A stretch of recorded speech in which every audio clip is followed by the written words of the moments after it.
சிறு துளி பெருவெள்ளம். இந்த பழமொழி நம்ம கேள்விப்பட்டிருப்போம். நம்ம இதை காதுல கேட்ட உடனே நம்மளுக்கு தோன்றது சேமிப்பு இல்லையா? சிறுக சிறுக சேமித்து பெருக அதை நாம பயன்படுத்துறது இல்லையா?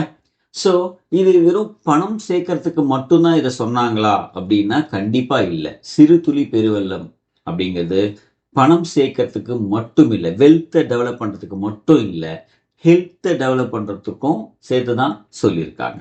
ஸோ அது எப்படி ஹெல்த்தை டெவலப் பண்ணுறது?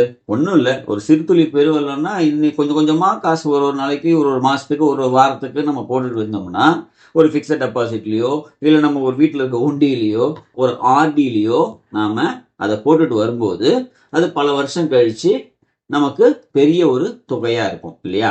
ஒரு இப்போல்லாம் வந்து பார்த்தீங்கன்னா ஷேர் மார்க்கெட் இருக்குது, எஸ்ஐபி இருக்குது, இன்னும் நிறைய ஆன்லைன் மூலமாக வந்து பல பிஸ்னஸில் ஈடுபடுறதுக்கான வாய்ப்பு நிறைய இருக்குது. இப்போ அதன் மூலமாக நம்ம இன்வெஸ்ட் பண்ணுறோம். இப்போ எஸ்ஐபியிலலாம் நம்ம இன்வெஸ்ட் பண்ணுறோம்னா நல்ல ஒரு பெரிய பொறுமையோடு காத்திருந்தோம்னா நல்ல ஒரு பெரிய ரிட்டர்ன் எல்லாம் நாம் எடுக்கிறதெல்லாம் பார்க்குறோம் இல்லைங்களா?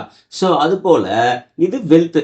அப்போது ஹெல்த்தை எப்படி டெவலப் பண்ணுறது? சிறுதுளி பெருவெள்ளத்தில் தினமும் நாம அட்லீஸ்ட் ஒரு மணி நேரம் 23 மணி நேரம் இந்த உடம்பையும் இந்த புத்தியையும் நம்ம வேலை வாங்க போறோம். அப்ப 1 மணி நேரமாவது அதுக்கு பயிற்சி கொடுக்கணும் இல்லையா? ஸோ அந்த மிஷினை வந்து ரெடி பண்ணணும். ஓகே, ஸோ அது ரொம்ப ரொம்ப இம்பார்ட்டன்ட். அப்போ டெய்லி நாம என்ன பண்ணலாம்? ஒரு மணி நேரம் கண்டிப்பாக உடல் பயிற்சிக்கு நாம ஒதுக்கியே ஆகணும்.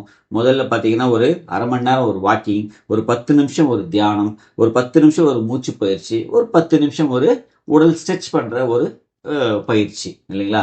ஸோ அட்லீஸ்ட் இதையாவது நாம தினமும் நம்மளுடைய வாழ்க்கையில சிறு சிறு துளியாக சேர்த்து வச்சுட்டு வந்தோம்னா நாம இருக்கிற வரைக்கும் நம்ம புத்தியும் உடம்பும் ஆரோக்கியமாக நமக்கு இருக்க முடியும்.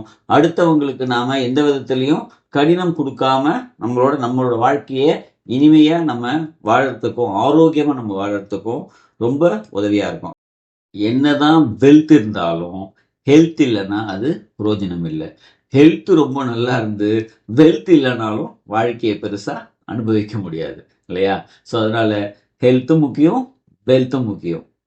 இது ரெண்டுத்தையுமே நம்ம சிறு துளி பெருவெள்ளம் அப்படிங்கிற ஒரு பழமொழியில நம்ம மைண்ட்ல வச்சுக்கிட்டு தினமும் நாம 2 விஷயத்துக்குமே சிறு துளிகளை நாம சேர்க்க ஆரம்பிப்போம். வாழ்த்துக்கள்.